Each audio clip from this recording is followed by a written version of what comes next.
कांग्रेस के घोषणा पत्र में 5 न्याय और 25 गारंटियों की बात की गई है।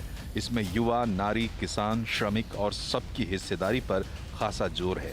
पार्टी ने राजनीतिक मोर्चे पर बीजेपी को चुनौती देने के लिए एमएसपी की कानूनी गारंटी, जातिगत जनगणना और आरक्षण सीमा 50% से ज्यादा करने, ईडब्ल्यूएस आरक्षण में सभी को शामिल करने और सरकारी नौकरी में महिलाओं को 50% आरक्षण का वादा किया है। पार्टी ने जांच एजेंसियों के दुरुपयोग रोकने और पीएमएलए कानून में संशोधन की बात कही है। वहीं जीएसटी मुक्त खेती, खाली पड़े 30 लाख सरकारी पदों पर बहाली, कम से कम 400 रुपए मजदूरी, गरीब परिवार की महिला को 1 लाख रुपए सालाना देने जैसे कल्याणकारी कार्यक्रम भी बताए हैं।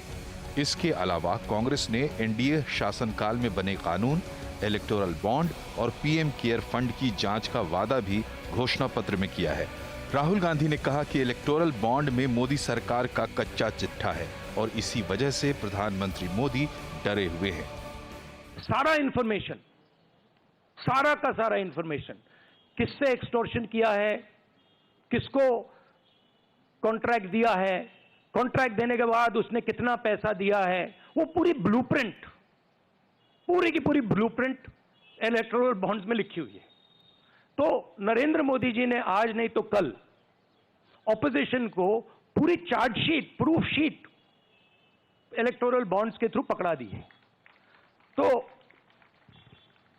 इसीलिए थोड़ा टेरर हो रहा है उनको, इसीलिए नंबर निकला है 400 पार। इधर प्रधानमंत्री मोदी अपनी रैलियों में कांग्रेस के घोषणा पत्र को झूठ का पुलिंदा बता रहे हैं। वो कह रहे हैं कि इसके हर पन्ने में भारत को टुकड़े करने की बू आती है और ऐसे घोषणा पत्र के पीछे वही सोच है जो आजादी के वक्त मुस्लिम लीग के भीतर थी। कांग्रेस के घोषणा पत्र में वही सोच झलकती है जो सोच आजादी के समय मुस्लिम लीग में थी। मुस्लिम लीग के उस समय के विचारों को कांग्रेस आज भारत पर थोपना चाहती है। मुस्लिम लीग की छाप वाले इस घोषणा पत्र में जो बचा खुचा हिस्सा था उसमें वामपंथी, लेफ्टिस्ट हावी हो गए हैं। कांग्रेस को मुस्लिम लीग से जोड़कर प्रधानमंत्री और बीजेपी के हमलों के खिलाफ शिकायत लेकर कांग्रेस चुनाव आयोग पहुंच गई है। कैसे मुस्लिम लीग आ जाती है इसमें ये बता नहीं रहे और हम मुस्लिम लीग से क्या कर पाएंगे, क्या करेंगे और क्यों करेंगे, इस बात को वो स्पष्ट नहीं करते। जब हम एक राष्ट्रव्यापी पार्टी हैं और जब हमने फ्रीडम की फाइट में, आज़ादी की लड़ाई में हमने हिस्सा लिया है जो कि मोदी जी की पार्टी ने नहीं लिया था, तो हम पर ये आरोप लगाना बड़ा दुख का विषय है। सवाल है कि प्रधानमंत्री नरेंद्र मोदी को कांग्रेस के घोषणा पत्र में मुस्लिम लीग की सोच क्यों दिखाई दी? क्या कांग्रेस का मैनिफेस्टो विभाजनकारी है? कांग्रेस ने इस बार मैनिफेस्टो में लोकतंत्र की रक्षा और अल्पसंख्यकों, न्यायपालिका और मीडिया को सुरक्षा की गारंटी दी है।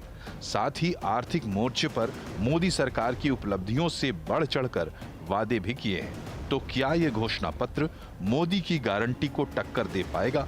और सबसे बड़ा सवाल, क्या कांग्रेस का यह मैनिफेस्टो वोटरों को खींच पाएगा?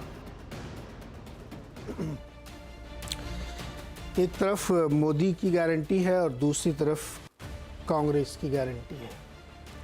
दोनों गारंटीज के बीच में जनता को तय करना है कि किसकी तरफ उसका झुकाव होना। अगर आज के इस लिमिटेड स्पेस में हम लोग डिस्कस करें तो दोनों पक्ष, दोनों पार्टीज अपने अपने दावे रख रही, लेकिन इस बीच भारतीय जनता पार्टी को आपने भी सुना भी इस रिपोर्ट में कि ये बताया गया कि ये मुस्लिम लीग की छाप इसमें दिखती है और कुछ इसके प्रोविजंस ऐसे हैं जो उनको ऐसे लगते हैं।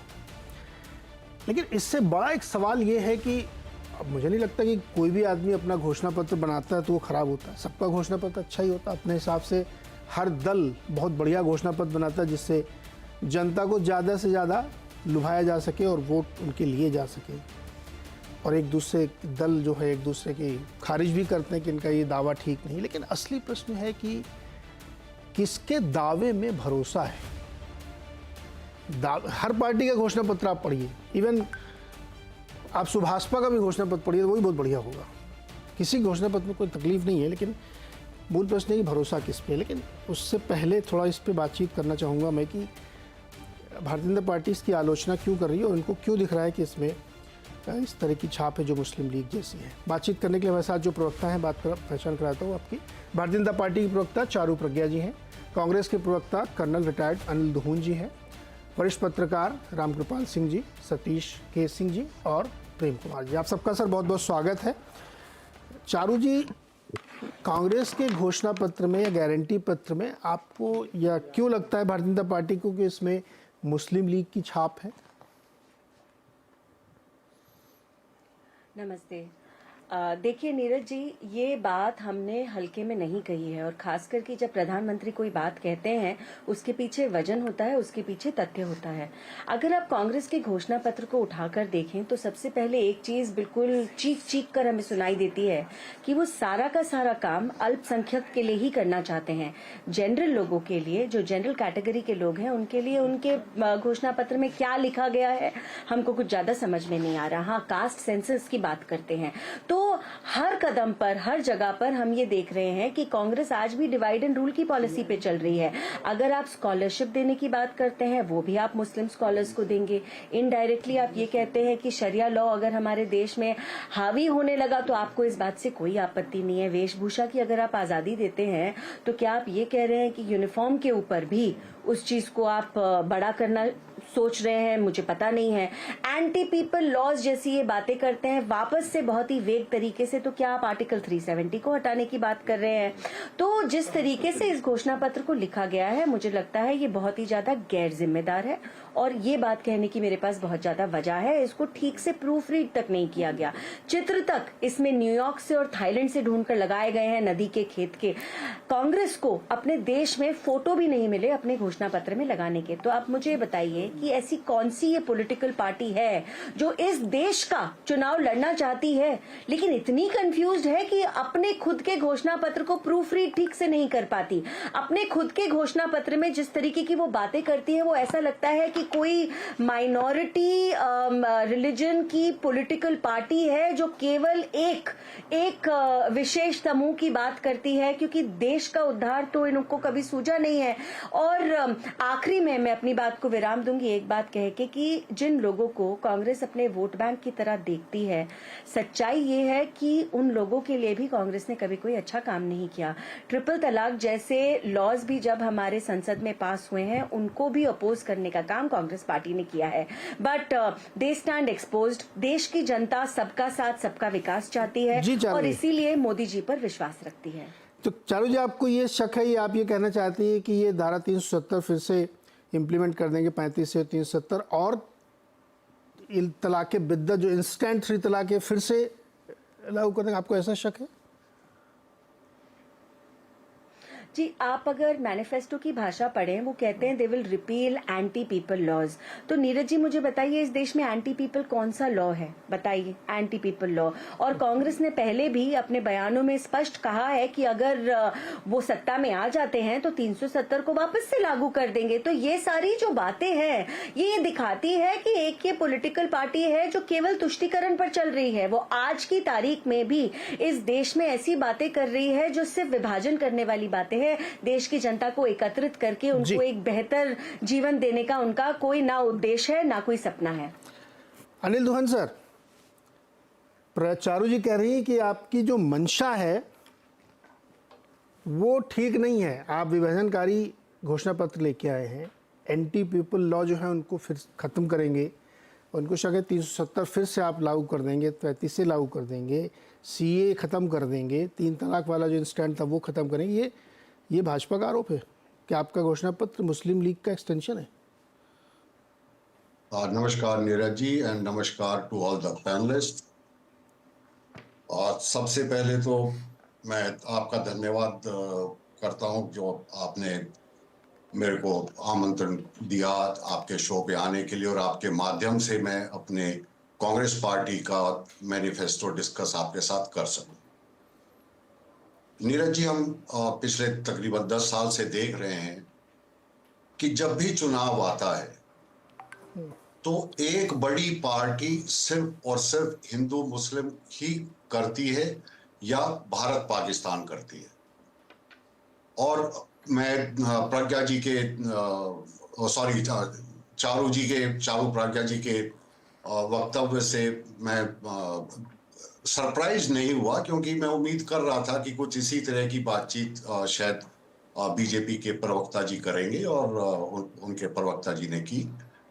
अगर ये अल्पसंख्यक को मद्देनजर रखते हुए अगर उनको लगता है कि ये एक समुदाय विशेष के लिए है, तो मैं आपको ये आश्वासन देना चाहता हूं कि जो नारी न्याय है, अगर आप उनको अल्पसंख्यक मानते हैं तो हाँ है, किसानों को अगर मानते हैं तो है, युवाओं को अगर मानते हैं तो है। तो जो आप 5 न्याय अगर आप पढ़ें, चाहे वो किसानों का है, चाहे वो श्रमिकों का है, तो अगर उनको आप अल्पसंख्यक मानते हैं तो बिल्कुल ये अल्पसंख्यकों के लिए है। हाँ, मैं बिल्कुल सहमत हूं कि ये उन मल्टी करोड़पति के लिए मैनिफेस्टो नहीं है जो इस देश के बेस्ट रिसोर्सेज यूज कर रहे हैं, इस देश के हर चीज को यूज कर रहे हैं, और आज की तारीख में सारे का सारा धन जो उन्हीं के पास केंद्रित हो गया है। हाँ, मैं मानता हूं कि ये उनके लिए मैनिफेस्टो नहीं है।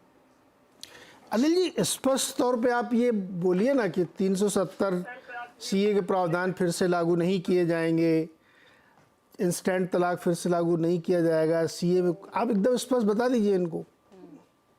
नीरज जी, अगर मैनिफेस्टो 370 का और 3 तलाक का जिक्र करता है तो मैं जरूर उस पर बात करूंगा। नहीं, अरे उनके मन में शंका है तो आप बोलने में क्या दिक्कत है? सर, लेकिन एंटी पीपल लॉज कौन से हैं? कौन से पर्सनल लॉज को आप सशक्त करना चाहते हैं? मेरा बहुत स्पष्ट सवाल है। कौन से एंटी पीपल लॉज हैं जिनको आप रिपील करने की बात करते हैं? पेज नंबर 22 पर मैंने पेज वाइज आपके मैनिफेस्टो पे नोट्स बनाए हुए हैं सर, और मैं पेज वाइज आपसे सवाल पूछ सकती हूँ, लेकिन सबसे पहले पेज नंबर 22 से शुरू करते हैं। आपके शब्द हैं कि एंटी पीपल लॉज को कांग्रेस पार्टी अगर सत्ता में आती है तो रिपील करेगी। एंटी पीपल लॉज क्या है सर? ओके, जस्ट चारू जी आपके हमें जी। हाँ जी, उदाहरण अगर आप देखें तो संजय सिंह जी हमारे एक उदाहरण थे, जो पीएमएलए में जबरदस्ती उनको कैद में रखा, जेल में रखा। पीएमएलए को रिपील करेंगे सर, क्योंकि पीएमएलए को लाने वाली आप ही की पार्टी थी। यूपीए ने पीएमएलए को पास करा है सर। सर, आप जानते हैं ना, आप जो बोल रहे हैं कांग्रेस पार्टी के लिए बोल रहे हैं, नेशनल टेलीविजन पे बोल रहे हैं, सीएनबीसी के आवाज के शो पर, नीरज जी के शो पर आप ये बात बोल रहे हैं। पीएमएलए को रिपील करेंगे कांग्रेस? सर, मैं समझना चाह रही हूँ, मैं और देश की जनता, एंटी पीपल लॉज कौन से हैं? सर जी, आपने पीएमएलए का नाम लिया इसलिए मैंने आपसे सवाल पूछा सर। जी, उनको एक बार पूरी बात रख लीजिए सर। पीएमएलए में खत्म करेंगे, और कौन कौन से कानून एंटी सर, पीपल? वेग बात ना करिए और आप हमसे रिटोरिक्स में इस समय बात मत करिए। एंटी पीपल लॉज की हमें लिस्ट बता दीजिए जिनको आप रिपील करना चाहेंगे on record, officially. Anti people law की इस तरह की प्रज्ञा जी कोई लिस्ट में आपके साथ इस समय साझा नहीं कर सकता, बट आपको ये जरूर आश्वासन देता हूं कि जिस तरह की हरकतें पिछले तकरीबन 10 साल में हमने। आपका मतलब ये है कि आपने एक वेग तरीके से एंटी पीपल लॉज आपने अपने मैनिफेस्टो में लिख दिया, ये सोचे बिना कि कौन से ऐसे कानून हैं इस देश के जिसके ऊपर आप उंगली उठा रहे हैं। बहुत ही गैर जिम्मेदारी की बात आप कर रहे हैं इस समय।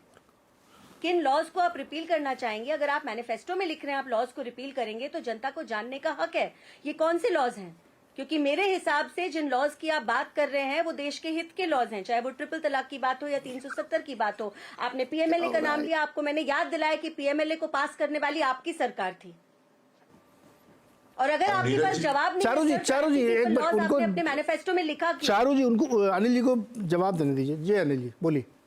नीरज जी, मेरी आपसे रिक्वेस्ट है, आप एंकर हैं, आप कंडक्ट कर रहे हैं इस डिबेट को, तो जब मैं कुछ बात बोल रहा हूं तो कृपया जो दूसरे प्रवक्ता हैं बीच में बात को ना काटें। आप अपनी बात कंप्लीट करिए सर, बता दीजिए वो कौन कौन से कानून है जिनको रिपील करेंगे। नहीं, मैं आपको बता रहा हूं कि इस समय मैं आपको वो कानून नहीं बता सकता हूं। क्यों? लेकिन मैं चारू जी एक minute hold. Charu ji please let me, मैं कंडक्ट कर रहा हूँ। क्यों नहीं बता सकते? मतलब गोपनीयता है या आप डिस्कस नहीं किया गया इसमें? नहीं, ऐसा नहीं है कि डिस्कस नहीं किया गया है, लेकिन मैं आपको कुछ एक उदाहरण देना चाहता हूं। हाँ बताइए। जिससे जिससे आप क्लियर हो जाएंगे। तो संजय सिंह वाला आपने बताया तो मतलब पीएमएलए हो गया। दूसरा उदाहरण सर? नहीं, मैं पीएमएलए के ऊपर टिप्पणी नहीं कर रहा हूं, मैं संजय सिंह जी का एक आपको एग्जाम्पल दिया है। दूसरा एग्जाम्पल मैं आपको देता हूं, जो मॉब लिंचिंग होती है। नहीं, एक मिनट चारों, एक मिनट बोलिए। हाँ बोलिए बोलिए, कंप्लीट करिए सर आप। चारों जी नहीं जिस बोलिए, आप तरह से कंप्लीट करिए। हाँ। जो मॉब लिंचिंग होती है, उसके ऊपर जिन्होंने लिंच किया उनके ऊपर कोई कार्रवाई नहीं होती, या जिनको लिंच किया गया उनके सर आपने 3 न्यू क्रिमिनल लॉज पढ़े हैं इस देश के? नहीं, इसमें कौन सा कानून है जो रिपील लॉज पढ़े कर देंगे आप? उसमें स्पेसिफिक प्रोविजंस हैं मॉब लिंचिंग के लिए, लेकिन वो रिपील होने की बात तो नहीं हो रही है सर। और संजय सिंह जी आम आदमी पार्टी से आते हैं, ये आम आदमी पार्टी का मैनिफेस्टो नहीं है। आप कांग्रेस के अच्छा एक मिनट, अरे चारों जी एक मिनट रुक जाइए। चारों जी प्लीज रुकिए ना आप। अच्छा मुझे ये बताइए कि ये जो जी, मुझे एक बात बताइए, अगर मैं एक लॉजिकल प्रश्न पूछ रही हूँ कांग्रेस के प्रवक्ता से, तो मेरी बात कहाँ गलत है? नहीं, मैं कब कह रहा हूँ आपकी बात गलत है? मुझे इसको आगे बढ़ाने दीजिए। पढ़े लिखे सुनिए सुनिए सुनिए, मुझे आगे बढ़ाने दीजिए। ये जो 3 तलाक वाला जो मसला है, 3 तलाक वाला, क्या उसको भी आप लोग रिपील करेंगे अनिल जी? जी नहीं, बिल्कुल नहीं। तो सर और रिपील क्या करेंगे? कौन से एंटी पीपल लॉ जिनको आप खत्म करना चाहते हैं? मैं आपको बताया ना, आपसे अरे रिक्वेस्ट सर, अरे एक मिनट सर। अच्छा मेरी बात सुनिए, जब भी कोई बनता है ऐसा डॉक्यूमेंट जिसको हम घोषणा पत्र या संकल्प पत्र या मैनिफेस्टो कहें, उसमें बहुत विचार विमर्श होगा। अब मैं गलत नहीं हूँ तो इसमें चिदम्बरम जी इसके अध्यक्ष रहे होंगे, और बहुत सारी कमेटी, वो तो बहुत सोच समझ के ये सब लिखा गया होगा। और ये सवाल जनता पूछेगी आपसे, भाई कौन से कानून है जो जन विरोधी हैं उनको आप खत्म कर देंगे? आप कह रहे हो बता नहीं सकते, या तो सीक्रेसी है कि आप बताना नहीं चाहते, या आप ये कह सकते हैं कि आपको आइडिया नहीं है अभी? नहीं, मेरे को कोई इसमें वो नहीं है। अगर मैं उस मैनिफेस्टो कमेटी का मेंबर होता तो पक्का मैं आपको इस चीज को साझा करता। मैं उसका मेंबर नहीं था, और अगर आप चाहें तो मैं आपको बाद में डीएम करके नहीं मेरे, अरे सर ये शो पब्लिक का है, मेरे निजी तौर पे मुझे जान के कोई दिलचस्पी नहीं, मैं तो शो के लिए जानना चाहता हूँ, तो पब्लिक को बताऊँ।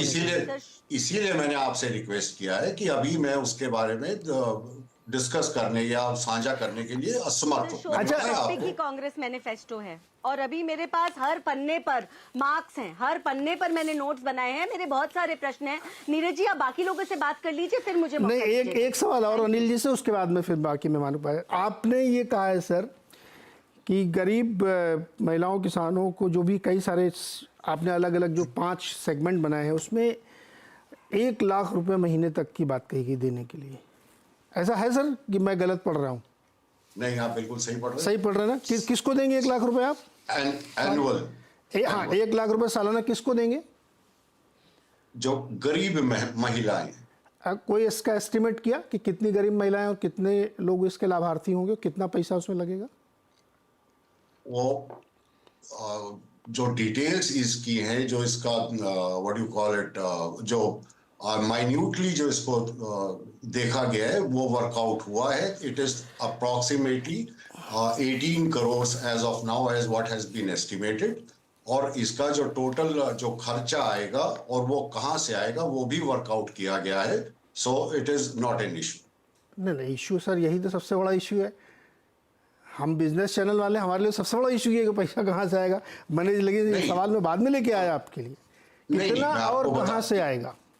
जो कॉर्पोरेट वर्ल्ड को जो लोन माफी हो जाती है वो बंद हो जाएगी, उसी में हो जाएगा। एक minute sir, correct, let me correct you sir. There is no loan माफी word in the corporate world. There is no, that's a write off, and write off is slightly different with the loan माफी. Please. Okay, fine, write off. इसलिए let's say write off. नहीं write off का मतलब ये नहीं होता कि माफ कर देगा, वो फिर अलग बहस चली जाएगी। मैं उधर नहीं जाना चाहता, उसमें मैं 1 घंटे बहस कर सकता हूँ, और इवन आपके चिदम्बरम जी को कोट करते हुए मैं बहस करूंगा। लेकिन अभी रुकिए, आप दोनों लोग जरा मेहमानों के पास चलते हैं। रामकृपाल जी, कैसा लगा कांग्रेस के मैनिफेस्टो? अनिल जी तो बता नहीं रहे कि कुछ कानून हैं जो बदले जाएंगे, लेकिन कौन सा ये नहीं बता रहे। देखिए नीरज जी, आपके पैकेज में भी मैनिफेस्टो के बारे में थोड़ा बहुत कहा गया था, और चंदू जी ने और अपने हमारे कांग्रेस के प्रवक्ता जी ने इतनी देर में बताया। मैं उस पे प्रोविजन पे नहीं जाना चाहता, मैं ओवरऑल सिर्फ ये कह रहा हूं कि किसी भी पार्टी का घोषणा पत्र अगर आप उसको देखेंगे तो उसमें ऐसी कोई चीज नहीं होती जिससे लोग नाराज हो जाएं। प्रसन्न हो ना हो अलग की बात है, लेकिन नाराजगी की कोई बात नहीं होती है। लोग बातें की जाती हैं। मोटे तौर पर जो इसमें बातें हुई हैं, वो जो मोदी जी कहते आ रहे हैं, वो भी उन्होंने कहा है कि हिंदुस्तान में 4 ही जातियां उनके हिसाब से हैं, महिला, गरीब, युवा, किसान। कांग्रेस ने 5 बता दिए हैं। उनके 5 जो न्याय हैं वो महिलाओं के न्याय, युवाओं के न्याय, श्रमिकों के न्याय और महिलाओं, युवाओं, श्रमिक और मैं शायद चौथा भूल रहा हूं, इन्हीं चारों में से हैं ये सारे हैं। और 5वां उनका है कि जातीय जनगणना जी का जो है उन्होंने कि जिसकी जितनी हिस्सेदारी उसकी उतनी भागीदारी, ये न्याय 5 ने कहा है मोटे तौर। तो इसमें देखिए, चाहे वो बीजेपी के मोदी जी कह रहे हो, अभी तो खैर उनका घोषणा पत्र आया नहीं, लेकिन मूल जो है इस तरह से तो हिंदुस्तान के सिवाय बूढ़ों को छोड़ करके जो हमारी उम्र के हों, बाकी सबके लिए कहीं ना कहीं कुछ न कुछ चीजें कही गई हैं। वो बीजेपी भी वही कह रही है, वो ये भी कह रहे हैं। कोई संख्या बताता है, जैसे मैं घोषणा पत्र जब कांग्रेस का आ रहा था तो मैं बहुत ध्यान से सुन रहा था, मुझे वो गरीब महिलाओं के लिए ऐसा सुनाई नहीं पड़ा। और बाद में मैंने गौरव वल्लभ से एक कार्यक्रम में पूछा भी, तो मुझे नहीं लगा अगर उसमें गरीब है। गौरव वल्लभ वो बीजेपी में है सर, उनसे क्या पूछेंगे आप? अब गौरव वल्लभ तो भाजपा में आ गए। नहीं, मैं भाजपा में वो आ ही रहे। अच्छा, मैंने एकदम दहलीज में पूछ लिया आपने। आ ही रहे, मैंने पूछ लिया। जी तो जी। उन्होंने कहा कि 3 साल से कांग्रेस का घोषणा पत्र एक ही आदमी बना रहा है, उन्होंने नाम नहीं लिया। खैर मैं उससे नहीं जा रहा हूँ। मैं 2-3 बातें कह रहा हूँ। किसी भी चीज पर भरोसा करने से पहले 2-3 सवाल मन में आते हैं। हाँ जैसे आपके सामने 2 गाड़ियां खड़ी हैं। हाँ एक गाड़ी में पेट्रोल नहीं है लेकिन बहुत लग्जरी गाड़ी है, हाँ। आप उसमें बैठेंगे, या दूसरा जो है थोड़ी खराब ही है लेकिन उसमें पेट्रोल है और ड्राइवर भी बैठा हुआ है, तो किस में यात्रा करना पसंद करेंगे? जाहिर सी बात है जनता उसमें नहीं जाएगी, बहुत लग्जरी है, लेकिन जिसमें ना ड्राइवर है ना ईंधन है। अब मैं एक बात आपसे कह रहा हूं, ये कांग्रेस का घोषणा पत्र है और जिस मंच से घोषणा पत्र जारी किया गया, राहुल जी ने कहा कि चुनाव जब हो जाएगा तो इंडिया अलायंस तय करेगा प्रधानमंत्री। तो जब इंडिया अलायंस प्रधानमंत्री का नाम तय करेगा तो इंडिया अलायंस का अपना घोषणा पत्र भी होगा, चाहे उसको कॉमन मिनिमम प्रोग्राम कह लीजिए। तो इस आज की तारीख में कांग्रेस का घोषणा पत्र का मतलब तब होता है जी। देखिए, चुनाव के बाद 4 जून के बाद 3 स्थितियां होंगी। या तो बीजेपी सत्ता में आएगी एनडीए के लेकर के अपने बूते, या इंडिया अलायंस आएगा, या फिर कांग्रेस अपना पूर्ण बहुमत लेकर के आएगी। तो तीसरी संभावना मैं इसलिए कह रहा हूं कि जनता इसलिए नहीं विश्वास करेगी क्योंकि कांग्रेस अभी 272 सीटों पर लड़ने भी जा रही है कि नहीं, ये भी नहीं पता है। अब आप देखिए अभी तक जो जी रामगोपाल जी रुकिए सर एक मिनट जरा। प्रेम कुमार जी, 2 सवाल खड़े हो गए यहाँ पे, वादे और इरादे और मैनिफेस्टो में भारतीय जनता पार्टी के सवाल। आपको कैसा लगा, वादे और इरादे या क्वेश्चंस? नीरज जी, मुझे तो ऐसा ही लगा कि जब कांग्रेस मैनिफेस्टो लेकर आती है तो मैनिफेस्टो में जो पॉइंट्स होते हैं उस पर चर्चा नहीं होती मीडिया में, उस पर चर्चा होती है कि ये जनता तक पहुंचाएगी कैसे, इस पर होती है। और जब बीजेपी कोई पॉइंट निकाल कर लाती है कि ये मुस्लिम लीगी है तो इस पर हम लोग सब डिबेट कर रहे होते हैं। मैं तो ये देख रहा हूं। दूसरी बात है कि हमारे राम कृपाल जी कह रहे थे, हालांकि हम अभी इस विषय पर आते, लेकिन राम कृपाल सर जो कह रहे हैं कि अभी कांग्रेस ने 272 सीटों पर लड़ना भी तय नहीं किया, जबकि अपडेट है 300 से ज्यादा उम्मीदवार की लिस्ट तो मैंने देख ली है। तो उस हिसाब से देखें तो कांग्रेस लड़ेगी उतनी सीटों पर। प्रेम कुमार जी, मैंने जो मुद्दों पे ही चर्चा की है सर, आप आते ही सबसे पहले हमको निपटाने लगते हैं। मैंने मुद्दों से ही शुरुआत की, आप करें मुद्दों में छोड़ के बाकी सब चर्चा हो रही। थोड़ा देर से आप देर से नहीं ना तो लगा था कि पहले लाइन में आप रिएक्ट करेंगे। अरे मैंने इसलिए कहा कि थोड़ा आप बोल नहीं, आप कहेंगे मेरे को बोलने नहीं देते। कांग्रेस मैनिफेस्टो बोलने दीजिए, मुझे भी स्वतंत्रता है, आप पर भी इल्जाम लगा, आपका मतलब स्पेसिफिक होकर मैं आप पर थोड़ी बोलता हूँ। अरे मीडिया में कह रहे हैं आप, क्यों नहीं बोलूंगा? सर मेरे समय से भी आप 30 सेकंड ले लीजिए सर, दूसरी मेरे बात समय है, से 30 सेकंड आपके, लेकिन फिर मेरे सवालों का जवाब ढूंढवा दीजिएगा। नहीं हाँ बोले प्रेम कुमार जी बोलिए। प्रज्ञा जी बोल रही, हाँ। इस देश के बीजेपी के प्रधान के भाई चुनी हुई सरकार के और हमारे देश के प्रधानमंत्री ने पूरे 10 साल में जनता का एक सवाल नहीं लिया, जिन्होंने पत्रकार के माध्यम से उस पार्टी की प्रवक्ता को कांग्रेस के घोषणा पत्र के हर बिंदु का प्रश्न उत्तर चाहिए। भाई ये क्यों होना चाहिए? भाई अपने प्रधानमंत्री जी से थोड़ा सवाल दिलवा दीजिए जनता को। सर ये आपका आर्गुमेंट है, प्रेस कॉन्फ्रेंस प्रधानमंत्री ने आर्गुमेंट नहीं है, दी, ये आपका और पूरे देश की है। जनता, पूरे देश की जनता की ओर से आर्गुमेंट है। मोदी जी के बीजेपी सारे के प्रवक्ता सशक्त हैं, अपने मैनिफेस्टो के एक एक पॉइंट को आपको समझा सकते हैं। मोदी जी के सारे प्रवक्ता सशक्त हैं, क्या ये बात आप कांग्रेस के मुझे भी प्रवक्ता आप बोल सकते काउंटर हैं? हर लाइन पर अगर पता ही काउंटर नहीं करेंगे है। तो मैं भी नहीं बोल पाऊंगा, जैसे कर्नल साहब नहीं बोल पाए, नहीं बोल पाऊंगा। आप ही लोग बोलिए फिर। नहीं सर, कर्नल साहब के पास जवाब नहीं था, वेरी रिस्पेक्टफुली। नहीं जवाब तो मैं भी दे सकता हूँ, कर्नल साहब भी दे सकते हैं। जवाब है, आप बता दीजिए। न्यूयॉर्क और थाईलैंड के फोटो क्यों डाले आपने सर? नहीं सबसे आप पहले उनकी तरफ से बोल तो रहे ये हैं, है आप कि बता दीजिए। आपके पास मैं कोई प्रश्न दोहरा राइट लेती नहीं हूँ। है। आपके निर्वाचित प्रतिनिधि जो हमारे प्रधानमंत्री जी है, वो जनता का सवाल नहीं लेते हैं। बीजेपी को क्या राइट है कांग्रेस से सवाल क्या करने मैं इस देश की नागरिक नहीं राइट है? नहीं तो देश के नागरिक क्या नहीं है? मीडिया को जो मीडिया नहीं हर लाइन में आप बोल रही ना, तू मैं हो रहा है, बात तो हम रख ही नहीं पा रहे हैं। तू चारू जी प्रेम जी को अपनी बात रखनी दीजिए। रखिए प्रेम जी, ऐसा संक्षेप में रखिए सर, पॉइंटेड। आप तो पॉइंटेड बात करेंगे आज। समय तो मेरा ऐसे निकल जा रहा है। अरे मैं आपको दे रहा हूँ 40 सेकंड, फिर से पॉइंट पे, सिर्फ आपने कहा सिर्फ पॉइंट पे बात होगी। देखिए प्रज्ञा जी ने जो बात कही, जो पॉइंट्स रखे, हम ये कह रहे हैं मुस्लिम लीग ही आज चुनाव आयोग में औपचारिक रूप से ये भी दर्ज कराया है। ये मुस्लिम लीग ही कहां से आ गया? जब आप सीएए लाते हैं तो दूसरे पड़ोसी देशों के अल्पसंख्यक के आप चिंता कर रहे होते हैं। अच्छा मुझे प्रेम जी आप ये बताओ, आप एक शब्द बोलने को तैयार। प्रेम जी, अनिल जी कह रहे हैं कि कुछ जन विरोधी कानूनों को रिपील किया जाएगा। वो कौन से जन विरोधी कानून है, आप बताओ सर, आप बताओ।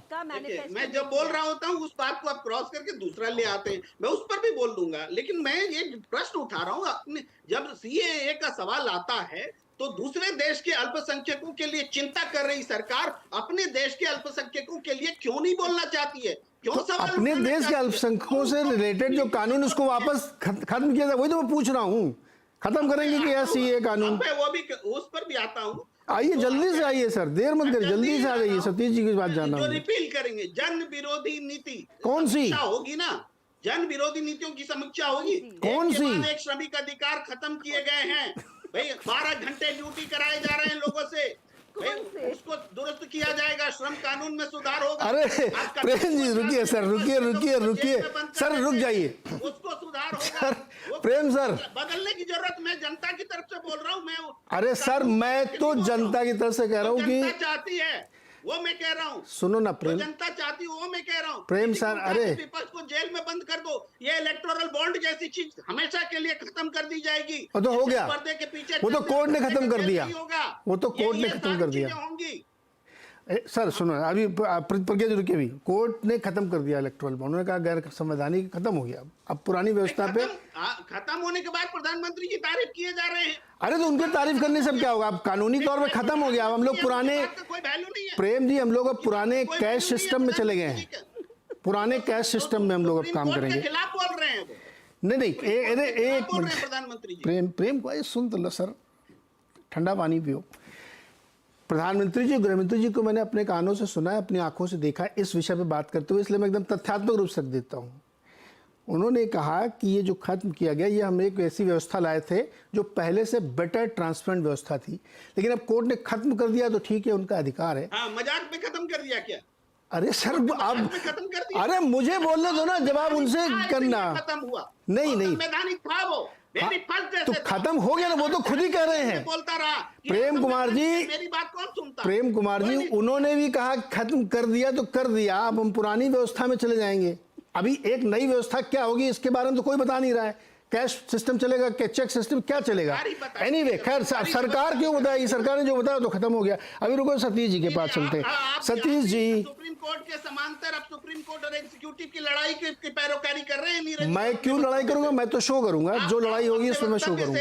एग्जीक्यूटिव बनाम जुडिशियरी का खड़ा कर रहे हैं और एक पक्ष में एक मिनट सुनिए प्रेम कुमार जी, जब वो कानून आया था, कानून आया नहीं था सॉरी, लाने की व्यवस्था की गई थी कि जज की नियुक्ति कैसे हुई, तो मैंने उसमें शो किया था।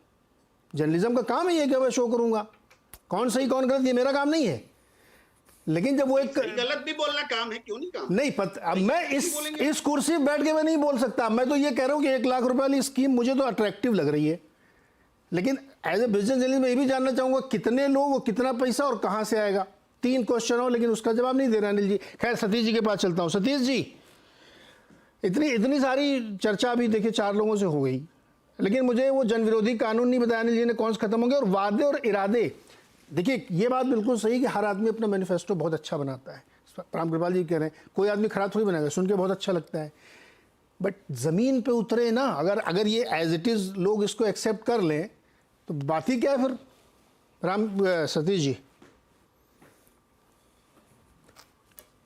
देखिए, मेरा तो ये मानना है, आप मेरी बातों को ध्यान से सुनिए जी।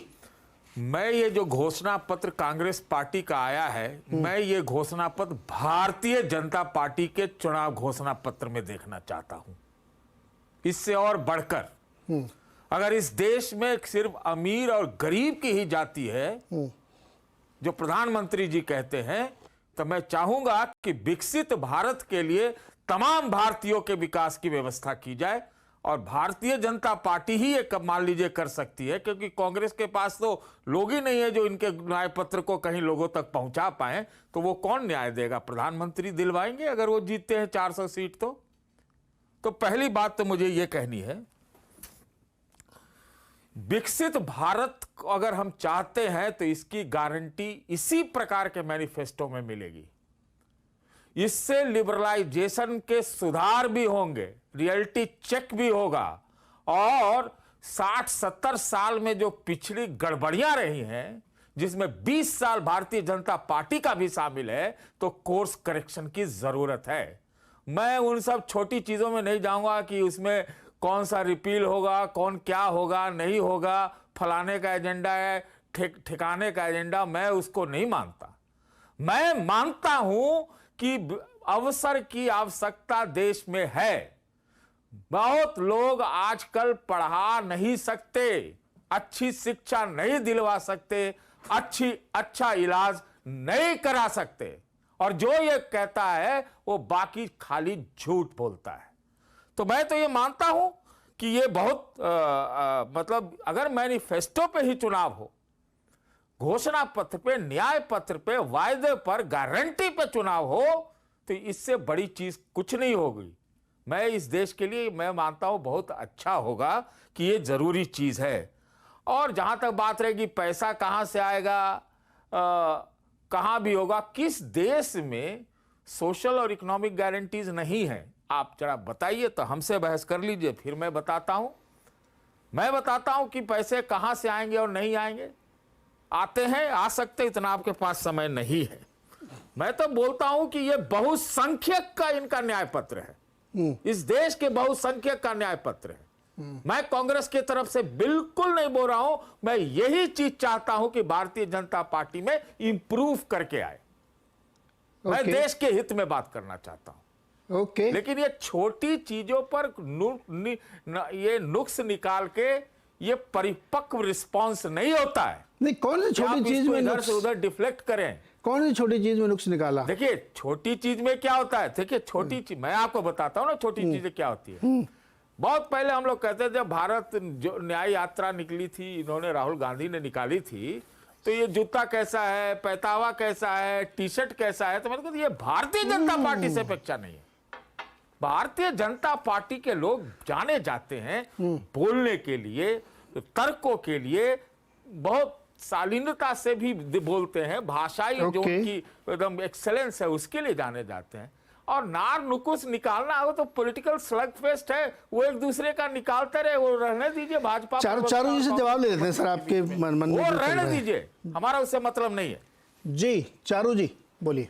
सर नहीं, धन्यवाद सर, आपने बहुत सारी उम्मीदें मोदी जी से ही जताई हैं और मेरा ये मानना है जो आपका सेंटिमेंट है वो पूरे देश का सेंटिमेंट है। हम सब चाहते हैं 10 साल में बहुत शानदार देश में काम हुआ है, लेकिन आने वाले 5 साल में इससे भी बेहतर गति के साथ इस देश में काम होगा और ये मोदी की गारंटी है और आप उसी को एंडोर्स कर रहे हैं। लेकिन सर जब आप ऐसे बोलते हैं कि हम छोटी बातों पर डिस्कस कर रहे हैं, मुझे एक बात बताइए, इतनी बड़ी political party, grand old political party, अगर अपने मैनिफेस्टो में चित्र भी सही ढूंढ के देश के नहीं लगा पा रही है, क्या आपको चिंता नहीं होगी? जब वो लॉज को वापस लेने की बात करती है पर उन्हें पता ही नहीं है वो किस कानून की बात कर रही है, क्या आपको चिंता नहीं होगी? जब वो स्कॉलरशिप्स केवल मुस्लिम स्कॉलर्स को देने की बात कांग्रेस वाले से क्या आपको क्या मुझसे चिंता नहीं? क्या आपको ऐसा नहीं लगता कि एक तरफ मैं आपसे नहीं पूछ रही, मैं इन जनरल अपने सवाल यहाँ पर आपसे नहीं पूछ रही।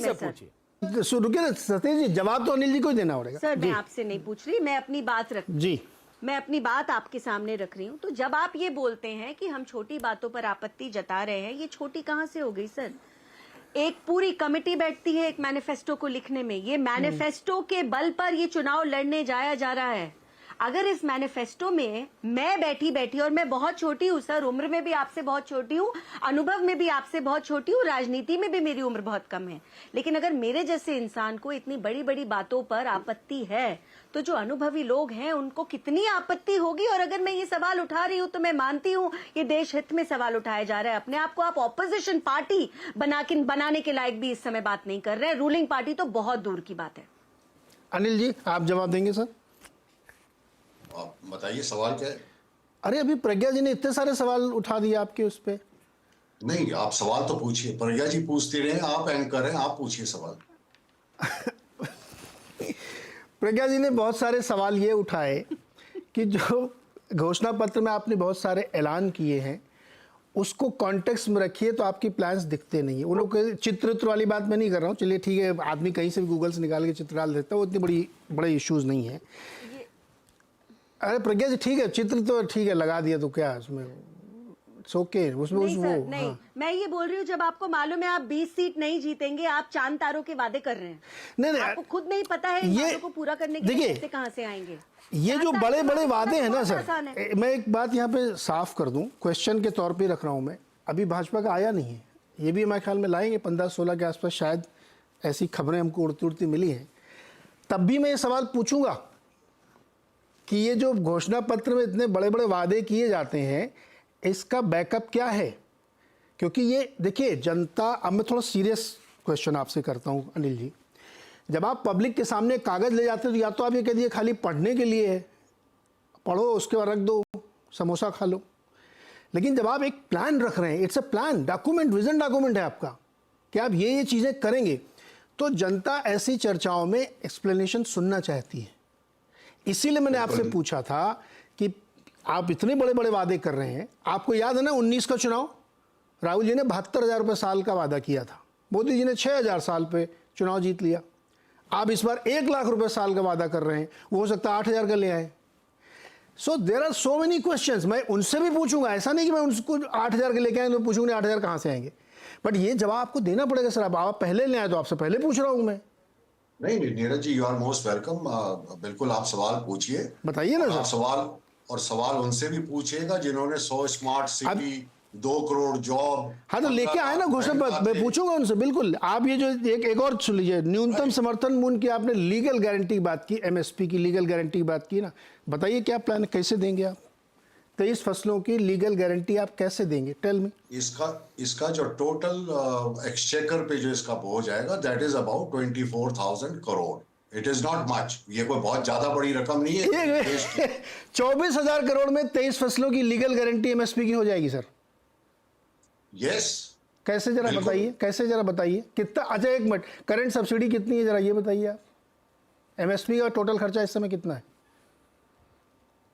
नीरज जी, अगर आप एक चीज में उलझने और सर मैं कौन सी चीज में उलझूं बताओ? आप मैं जनरिक क्वेश्चन पूछा तो भी आप यही सवाल मैं आपको संख्या बताती हूँ, 24,000 करोड़ रुपए।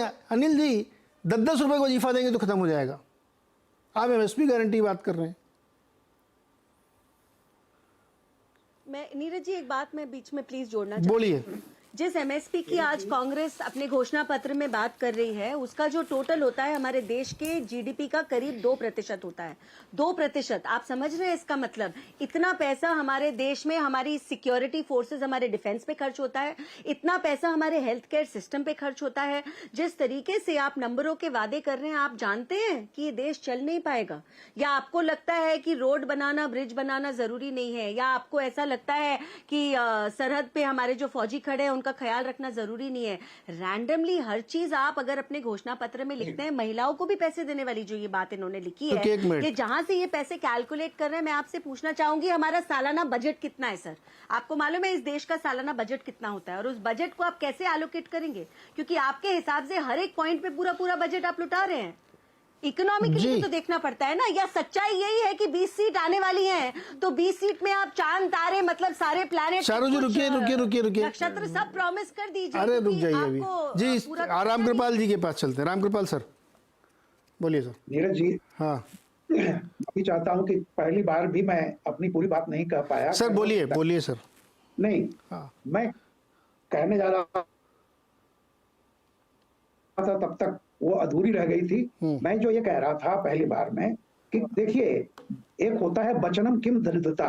भैया बोलने में क्या जाता है? जब आपको पता है कि मुझे आना नहीं है तो कुछ भी वादा कर लो। अभी आपने एक बात कही, हम लोग आज कांग्रेस के घोषणा पत्र पर बात कर रहे हैं, इसमें बीजेपी के घोषणा पत्र पर नहीं बात कर रहे हैं। प्रेम कुमार जी जो कह रहे थे ऐसा किया बीजेपी ने, भाई आज नीरज जी ने कांग्रेस के घोषणा पत्र पर बहस करने के लिए बुलाया है, हम उसी बात पर कर रहे हैं, उसी पर मेरा ये कहना है। नहीं अरे भैया प्रेम जी आएंगे आपके पास, लेने दीजिए, फिर आप कहिएगा, पूरा मौका मिलेगा। सुन लीजिए, मैं जो कह रहा था, जिस पर रुक गया था, इंडिया अलायंस, जिसको खुद राहुल जी कह रहे थे घोषणा पत्र करते समय कि इंडिया अलायंस तय करेगा। मैं केवल एक उदाहरण दे रहा हूं। इंडिया अलायंस में 4 स्टेट की मैं अभी बात कर रहा हूं, बंगाल, बिहार, उत्तर प्रदेश, महाराष्ट्र। ये 4 स्टेट मिलाकर के कुल टोटल 210 सीटें हैं। इस 210 सीट में मैं इंडिया अलायंस की बात कर रहा हूं, कांग्रेस पार्टी का अकेली नहीं। सुन लीजिए, इस 210 सीटों में अभी तक जो घोषित है, कांग्रेस केवल 36 सीट पे लड़ रही है। बंगाल में 0, उत्तर प्रदेश में बिहार में 9, उत्तर प्रदेश में 17, 17 9 26, 10 महाराष्ट्र में। आप 210, अगर उसमें बंगाल का निकाल भी दें मैं, तो भी 168 सीट होती है। 168 सीट में से आप 36 सीट पे लड़ रहे हैं और देश को कह रहे हैं कि कांग्रेस आएगी तब मैनिफेस्टो। आप कह रहे हैं जाति जनगणना, ममता बनर्जी इसके खिलाफ हैं। आप बताइए ना, आप बीजेपी की बात छोड़ दीजिए, क्या इंडिया अलायंस इस घोषणा पत्र को स्वीकार करता है? पहली बात तो ये बताइए आप मुझे, बाकी छोड़ दीजिए बीजेपी की बात। देखिए, ये जो है ना, फेंक दीजिए, भाग जाइए, चिकोटी काट के भागिए, इससे देश नहीं चलता है। आप क्वांटिफाई होइए, आप बताइए पैसा कहां से आएगा। और अगर मोदी जी आज जो पैसा है कहां गलत खर्च कर रहे हैं ये बताइए, या पैसा आप आज जो पैसा आ रहा है, चाहे वो जीएसटी से चाहे जहां से भी है, उससे ज्यादा पैसा आप कहां से लाएंगे? और अगर यही पैसा है तो इस पैसे में कहां गलत व्यय हो रहा है आप ये भी बता दीजिए। कौन कौन सा आप रोकेंगे? और बात तो सही है, हम अभी कह रहे थे कि एमपीएलए कानून खत्म कर देंगे। अरे आप ही कानून बनाते हैं, और संविधान संशोधन तभी होगा जब इंडिया अलायंस चाहेगा और बीजेपी चाहेगी, वरना संविधान संशोधन आप नहीं कर सकते। हवा में बातें मत कीजिए कि 3 तलाक वो कर दूंगा, 370 खत्म कर दूंगा, ये सब फेंकू बातें हैं। मैं साफ बात करता हूं, खुल के तो कांग्रेस से बोल भी नहीं पा रही है। देखिए, आपने अगर चोरी छुपे पिछले दरवाजे से लिख भी दिया है, मान लीजिए कि मैसेज पहुंच जाए इनडायरेक्टली, तो आपसे सवाल पूछे जाए तो आप खुल के बोल भी नहीं पा रहे हैं। 45 लाख करोड़ का इस देश का बजट है, उस बजट कैलकुलेशन मुझे जबानी याद है, मैं अभी सब पढ़ दूं एक साथ पढ़ दूं। उसमें एक चवन्नी की गुंजाइश नहीं है कि आप लीगल गारंटी दे सके एमएसपी की। खैर, छोटा सा एक ब्रेक के बाद लौट के आता है। स्वागत है एक बार फिर से आपका। चर्चा हो रही कांग्रेस के मैनिफेस्टो पर कि वो क्या वोट दिलाएगा और उसके वादों पर जनता भरोसा करेगी कि नहीं, इसी पर आज चर्चा हो रही है। प्रेम कुमार जी बोलना चाह रहे थे कुछ। प्रेम कुमार जी बताइए सर। मैं तब प्रतिक्रिया दे रहा था जब रामकृपाल सर कह रहे थे कि हम लोग यहाँ कांग्रेस के मैनिफेस्टो पर डिस्कशन कर रहे हैं। हाँ। और आपने भी क्रॉस नहीं किया तो जनता तो कंफ्यूज हो गई होगी। कैसे कंफ्यूज? मैं तो उसी पर डिस्कशन कर रहा हूँ। क्योंकि हम लोग, मोदी ने मुस्लिम लीग से क्यों की तुलना? देखिए, कांग्रेस के चुनावी वादे विभाजनकारी हैं, हम लोग इस पर डिस्कस कर रहे हैं, कांग्रेस के मैनिफेस्टो पर कहाँ डिस्कस कर रहे हैं। अरे एक मिनट प्रेम कुमार जी, आप भी ना मतलब पता नहीं कहां से घुमा देते हो। कांग्रेस के मैनिफेस्टो पर ही तो प्रधानमंत्री जी ने अपनी प्रतिक्रिया दी है, और कहां दी है उन्होंने? आप भी ना मतलब दाएं बाएं कहीं से फिट कर देते हो। मैंने क्या दिया आपने, मैं दर्शकों के लिए फिर से, कांग्रेस के घोषणा पत्र पर भारतीय जनता पार्टी, प्रधानमंत्री जी और नड्डा जी की प्रतिक्रिया आई तो वो उस चर्चा का हिस्सा माना जाएगा। हम तो उसी पे फोकस्ड हैं। हमने तो कहा कि जब 15-16 तारीख को भारतीय जनता पार्टी घोषणा पत्र आएगा, या जब भी आएगा, मुझे डेट नहीं पता एग्जैक्टली, हम उस पर भी चर्चा करेंगे और ऐसे ही पूछेंगे कि प्रज्ञा जी इतना पैसा कहाँ से लेके आएंगी, अगर इसका काउंटर ऑफर आया तो, ये जो भी आएगा। मैं घोषणा पत्र में ही चर्चा कर रहा हूँ। 1 लाख लोगों को अप्रेंटिसशिप मिलेगी, 30 लाख नौकरियां तो शपथ लेते तुरंत भर्ती कर दी जाएंगी सरकार में। यही तो सब मैं पूछ रहा हूँ प्रेम जी आपसे। हाँ, इसमें ये अब कांग्रेस से पूछेंगे, मुझसे क्यों पूछेंगे? अरे अनिल दोहन जी तो पता नहीं है, पढ़ के नहीं आया शायद, बता नहीं पा रहे। लेकिन आप ये चीज समझिए, जब मनरेगा लागू किया जा रहा था तब भी यही पैसे कहाँ से आएंगे, पैसे कहाँ से आएंगे? खाद्य फूड सिक्योरिटी लागू की जा रही थी तब भी यही सवाल था, पैसे कहाँ से आएंगे, पैसे कहाँ से आएंगे? और आज भी जब कभी भी पब्लिक के लिए बात करने जाओ तो पैसे कहाँ से आएंगे, पैसे कहाँ से आएंगे? और जब एनपीए माफ करने लगो तो आप तो बोलने लगेंगे अर्थशास्त्र का चैनल है, एनपीए अलग होता है, 16 लाख करोड़ का माफ किया जाना अलग होता है। हम वो तकनीकी बात तो नहीं जानते ये नीरज जी। हम ये जानते हैं कि भाई इंडस्ट्रियलिस्ट लोगों को फ्री में लोन देना है, तुरंत कंसोर्टियम बैठता है, बैंक उठा के पैसा पब्लिक का उनको दे देती है, लीजिए ले जाओ, जमीन दे देती है। और जब किसान के ऊपर में 25-30 हजार का भी लोन होता है तो उसको वसूलने के लिए जो सख्ती की जाती है कि वो सुसाइड करने तक पहुंच जाता है। तो ये तो हम बोलेंगे ना, आप चाहे जितना भी बोलिए, लेकिन ये जो सिचुएशन है पूरे देश में, पैसा जनता के काम करने के लिए नहीं होगा तो किसके लिए होगा? मेरा सीधा सा सवाल, कहीं से आएगा? चाहे आप एक्स्ट्रा टैक्स लगा देंगे हम 22 लोगों पर जिसके पास 70 करोड़ आबादी वाला वेल्थ है, उसके ऊपर टैक्स लगाएंगे हम, लेकिन हम करके रहेंगे जनता का काम, ये हम कहना चाहते हैं। जी, मैं गुस्से में आ गया है। आपको पता है 43% टैक्स लगता है 50 लाख से ऊपर अगर आपकी टैक्सेबल इनकम है तो, पता है ना? अभी अब क्या सब ले लोगे क्या? 70% लगा दोगे क्या? सब वसूल लोगे क्या? कर दिया गया। अरे सब वसूल लोगे। 28% से 18% कर दिया गया। तो उससे एक मिनट, अरे उससे जीएसटी कितना बढ़ गया? उससे जीएसटी कितना बढ़ा क्या है पता है ना? हाँ मुझे पता है, वही तो मैं जवाब दे रहा हूँ। इंदिरा गांधी ने किया था। उससे जीएसटी कितना बढ़ गया है प्रेम कुमार जी? 1,78,000, 1,75,000। देश की जनता का शोषण करने का प्रमाण, शोषण करने का प्रमाण नहीं है सर। जीएसटी बढ़ना समृद्धि का प्रमाण नहीं है। अरे सर प्रेम कुमार जी एक मिनट, दे रहा है जिन 2 और 5%, टैक्स है ये। जिन 5% को आप दिन भर कोसते रहते हैं ना कि ये 5% लोग सब कमा रहे हैं, वही 5% 95% का राशन चला रहे हैं। हाँ, तो भूल रहे हैं क्या? सबसे बड़ा लाभार्थी है वो। कौन लाभार्थी है? यही लोग। वो अपनी जेब का 33% देता है और जो उससे अमीर है वो 43% देता है। सर कहाँ हो आप? 70 करोड़। आप 100 रुपया कमाओ, 43 रुपया आपसे कोई ले ले तो उसके बाद आप उसको समझाओगे कि आप टैक्स नहीं देते हो। महाराज ये तो ठीक नहीं है, ये तो ठीक नहीं है। नहीं ये तो मतलब जाती है। ये गजब। मैं भी बात रख रहा हूँ, आप बोल रहे हैं एक तरफा 22 करोड़ लोग 140 करोड़ लोगों का भरण पोषण कर रहे हैं, वो अन्नदाता हो गए। तो टैक्स कौन दे रहा है फिर बताओ ना आप? अगर आप उनको सुबह शाम कह रहे हो तो वो टैक्स दे रहे हैं ना? क्या टैक्स दे रहे हैं? तो क्या 75% टैक्स लोगे क्या आप? आज भी जो डायरेक्ट टैक्स से कलेक्शन है उसको और कॉर्पोरेट टैक्स से कलेक्शन कंपेयर करके रखिए ना सामने, कौन ज्यादा टैक्स दे रहा है। अच्छा एक मिनट बताओ, एक मिनट बताओ। अच्छा एक मिनट सतीश जी रुको ना आप, एक मिनट आप सुनोगे तब तो आपको समझ में आएगा। अभी बिरला जी ने बिरला जी ने एक साथ 3 फैक्ट्रियों का उद्घाटन किया, पेंट बना रहे, और 3 और करेंगे, 6 लगाएंगे टोटल। उसमें क्या भूत लोग काम कर रहे हैं? आदमी तो काम कर रहा है, नौकरी कर रहा है कि नहीं कर रहा, नई नौकरियां मिल रही कि नहीं मिल रही? ओला वाले ने इतनी बड़ी फैक्ट्री चेन्नई में लगाई, तो उसमें महिलाएं काम कर रही कि नहीं कर रही? वेल्थ कमाने की अपर तो जब आप टैक्स कम करोगे, ईज ऑफ डूइंग करोगे, तभी तो कामकाज होगा, फैक्ट्रियां लगेंगी, उसमें लोग नौकरी पाएंगे, फिर टैक्स देंगे, फिर जीवन अच्छा चलेगा। सर अभी रुको, सतीश जी गुस्सा हो जाएंगे।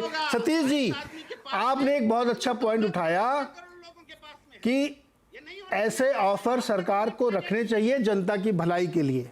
मैं एकदम एग्री हूं, मैं तो इस ऑफर को मानता हूं। सवाल सिर्फ वहां पे उठता है क्वांटम पे। सर ऐसे तो मैं प्रॉमिस कर दूं कि मुझे प्रधानमंत्री बनाओ, मैं सबको रोल्स रॉयस बांटूंगा। Will you ask me question? अच्छा, फॉर्च्यूनर बांटूंगा। चलो, आपसे सवाल तो पूछा जाएगा। फॉर्च्यूनर बांटूंगा मैं। नहीं, क्यों सवाल मुझसे पूछा? मैं तो हर आदमी को फॉर्च्यूनर देना चाहता हूं। अरे क्वेश्चन इसलिए पूछा जाता है कि आप इतने बड़े बड़े वादे जो कर रहे हैं वो कैसे कर रहे हैं? हाँ, अरे भाई बोलने भी दीजिएगा, खाली बोलते रहिएगा। अरे सतीश जी बोलने दीजिए, सतीश जी को बोलने दीजिए। प्रेम जी, सतीश जी को बोलने प्रेम जी दीजिए। रुकिए, बताओ। अरे रुकिए, तो पहले तो ये बता दीजिए, रामकृपाल जी को ज्यादा मालूम होगा कि बीजेपी की घोषणा पत्र आएगी या एनडीए की घोषणा पत्र आएगी? सतीश जी बताइए। ये मुझे नहीं मालूम है। नहीं मालूम? रामकृपाल जी जानते होंगे, चाहे चारू जी जानती होंगी, लेकिन आपने जो सवाल पूछा उसका उत्तर मैं देना चाहता हूं। मैं ये कतई नहीं मानता हूं कि ये चुनाव, सुनिए, चुनाव कोई भी जीते, मोदी जी 450 पार कर जाए, लेकिन अगर नैरेटिव में ये जो चीजें दी गई हैं उस पे इंप्रूव करके भारतीय जनता पार्टी लाती है तो मैं उसका तहे दिल से स्वागत करूंगा। सवाल इंक्लूसिव ग्रोथ का है, इंक्लूसिव इंडिया का है, ये समझ लीजिए। और आप कहते हैं अच्छा बड़ा बढ़िया सब कुछ चल रहा है, तो हम तो कांग्रेस वाले से सबसे ज्यादा पूछते हैं कि भैया तुमने ऐसा इकोनॉमिक ग्रोथ कर दिया या भाजपा भी उस पे आगे बढ़ती गई, तो हमको ये बता दो ना, जो मुफ्तिया अनाज जो है, जो पहले 2-3 रुपए किलो बनता था, अब तो 80-90 करोड़ को क्यों दे रहे हो? बंद करो, उसमें भी बहुत खर्चा जाता है, इतना जाता है आप सोच नहीं जा सकते हैं। तो वो कितना 2 लाख करोड़ तो जरूर जाता होगा सालाना, और 5 साल के लिए है भाई, सतीश जी क्यों देना पड़ रहा है बताइए? मैं इसी का उत्तर खोजना चाहता हूं कि इससे और उसमें कौन देता है, वो जीते चुनाव ना जीते, लेकिन कोर्स करेक्शन इस देश में आवश्यक है। आप रोल्स रॉयस मत दीजिए, रामकृपाल जी, कुछ बेसिक मिनिमम देना पड़ेगा। रामकृपाल जी, हाँ। सतीश जी, पहली बात तो यह है कि जो आपने पूछा कि ये एनडीए का होगा कि उसका होगा, जो चीज आई नहीं है उसके बारे में भविष्यवक्ता में नहीं हूं, लेकिन अगर बीजेपी का भी घोषणा पत्र आता है तो बीजेपी 303 सीट लेकर के आज सत्ता में है, और जनता को यह भरोसा उस पर हो जाएगा कि 52 सीट वाले का घोषणा पत्र, जो खुद उसका मालिक कह रहा है कभी इंडिया अलायंस हम अकेले नहीं आएंगे, और एक आदमी कह रहा है कि बीजेपी आएगी, तो जनता बीजेपी का भी घोषणा पत्र अगर अकेले आता है तो उस पर भरोसा करेगी। दूसरी बात, आपने फूड सिक्योरिटी की बात कही है, वो तो मोदी जी खुद जो बोल दे रही है, मुझे अपनी पूरी बात लेने दीजिए। बीजेपी की भी क्या जरूरत है, मोदी जी बोल देंगे। उनका जो आज यूएसपी है, उनकी गारंटी है, उनका जो ट्रेडमार्क है, वो सब पे बड़ा है। अरे सतीश जी, मेरी बात, सतीश जी उनकी बात तो दो बातें कही, सुन लीजिए, दोनों का जवाब दीजिएगा। दूसरी बात, प्रेम कुमार जी ने कहा फूड सिक्योरिटी, ये भूल गए कि फूड सिक्योरिटी बिल कांग्रेस इसी तरह था जब कांग्रेस को मालूम पड़ गया कि हम 2014 के बाद नहीं आएंगे, जाते जाते आखिरी सेशन में food security bill Sonia Gandhi ने लाया था, उस पर इंप्लीमेंट कांग्रेस को नहीं करना पड़ा जी। और आज जो अभी 80 करोड़ की बात सतीश जी कर रहे हैं, इसका बहुत अच्छा जवाब सेशन में आखिरी बार में मोदी जी ने दिया था जी। और ये फूड सिक्योरिटी बिल कांग्रेस का लाया हुआ था जी। रामकृपाल जी, मैं माफी चाहूंगा, रोकूंगा आपको मैं। रामकृपाल जी रोकूंगा मैं आपको। प्रधानमंत्री जी ने ये जवाब दिया था 80 करोड़ वाले में, वो कोई भी सुन सकता है गूगल करके, कि इस समय भी देने की क्या जरूरत, जो भी बहुत लोग सवाल पूछे, तो इसलिए ज़रूरत है कि अभी भी आप कोरोना से निकले बंद कर देंगे तो आप फिर से पुरानी स्थिति में जा सकते हैं। बहुत वल्नरेबल होता है इंसान, इसलिए अभी भी देना जरूरी है, उनका जवाब था। लेकिन मैं एक बात कहना चाहता हूँ यहाँ पे, देखिए कई चीज़ें आप लोग डिस्कस करते हो कि घोषणा पत्र या कोई भी पार्टी जो करती है, वो कोई भी पार्टी कर, मैं ये पहले स्पष्ट कर देना चाहता हूँ, मैं बहुत ज़्यादा फ्रीबीज के पक्ष में नहीं हूँ, क्योंकि जिस चीज़ की आलोचना आज आप कर रहे हैं, कल को वही दूसरी जगह पर आपको करनी पड़ेगी। एक बहुत जाने माने अर्थशास्त्री हैं जो इस सरकार के स्टॉन्च क्रिटिक हैं, वो हमेशा कहते हैं देश में बहुत गरीबी बढ़ गई, ये बढ़ गई। मैंने उनको सुना कांग्रेस घोषणा पत्र पर डिस्कस कर रहे थे, तो उनसे सब पूछा गया कि भाई ये तो इतनी स्कीम आ गई है, इतना पैसा कैसे है, तो उन्होंने कहा नहीं गरीबी काफ़ी कम हो गई है। तो एंकर ने पूछा अरे अब तक लाइन ये थी कि गरीबी इतनी बढ़ गई तो कहाँ से पैसा देंगे? बोले नहीं, गरीबी भी कम हो गई है और पर कैपिटा भी बढ़ गई है। तो इस तरीके कन्फ्यूज़न मैं हमेशा कहता हूँ फैक्ट्स पे रहना चाहिए। आप 1 लाख रुपए दोगे, 50,000 रुपये दोगे, नहीं दे पाओगे सर। ये मान लीजिए पंजाब में आज भी 1,000 रुपये नहीं दे पा रहे महिलाओं को, क्योंकि वो इतना आसान नहीं है। घोषणा पत्र बना देना, उसको इंप्लीमेंट करना। मैंने अभी मजाक में कहा कि मैं सबको फॉर्च्यूनर बांटूंगा, मैं जीत जाऊंगा क्या चुनाव? नोबडी विल बिलीव मी कि मैं ये क्या बोल रहा हूँ। खैर बहुत बहुत शुक्रिया हमारे सारे मेहमानों को जुड़ने के लिए। जिस दिन भाजपा का घोषणा पत्र आएगा उस दिन मैं चारू जी से जरूर जवाब पूछूंगा कि ये कैसे सब कुछ होगा। बहुत बहुत शुक्रिया।